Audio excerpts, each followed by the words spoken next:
J'ai perdu un être très cher, un de mes directeurs qui m'a aimé comme son fils. Et puis, au dernier moment, on a découvert qu'il avait le cancer du foie. Quand il a eu le cancer, il avait seulement que 6 mois de suivi que le médecin lui a signifié. J'ai vu son état de santé se dégrader. J'ai vu les effets du cancer sur lui. Et il était allé à l'enterrement de sa fille qui était morte lors d'un accouchement, quand brusquement il est décédé lui aussi. Et ça m'a marqué. Et j'ai compris qu'il y avait quelque chose à faire. Et je me suis lancé dans le combat. Et puis j'ai vu qu'il y avait d'énormes difficultés pour les patients. Je suis Yoma Yao Boniface.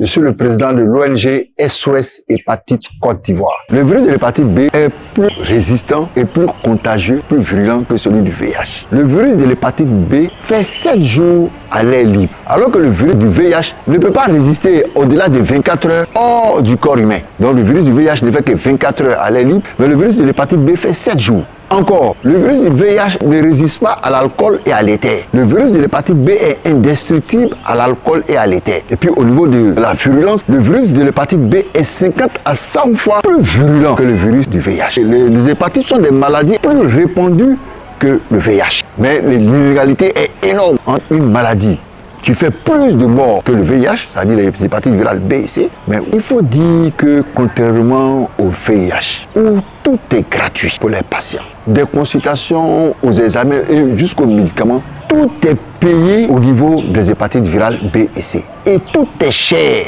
La prise en charge des hépatites virales coûte extrêmement cher en Côte d'Ivoire. Et je l'ai dit ici au CPREF où deux mondes différents se côtoient. Un monde où tout est gratuit, le VIH, et un monde où tout est payé, les hépatites virales. Et les patients, il faut le dire, n'arrivent pas à payer l'examen. Donc il est obligé d'abandonner le traitement, s'exposant ainsi au cancer et à la cirrhose de foie. L'hépatite B, on ne le comprend pas, c'est un tueur silencieux.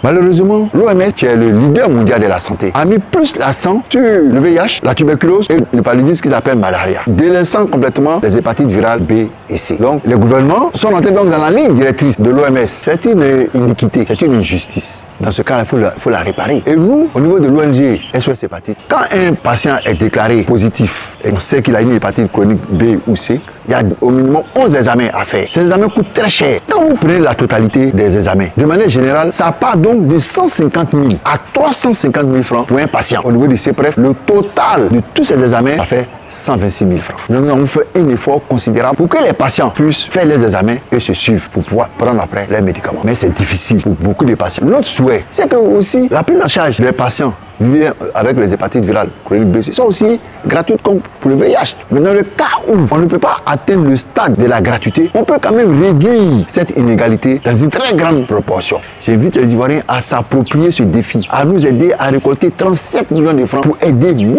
patients vivant avec les hépatites virales chroniques B et C, pour réduire le coût du traitement pour 1000 patients.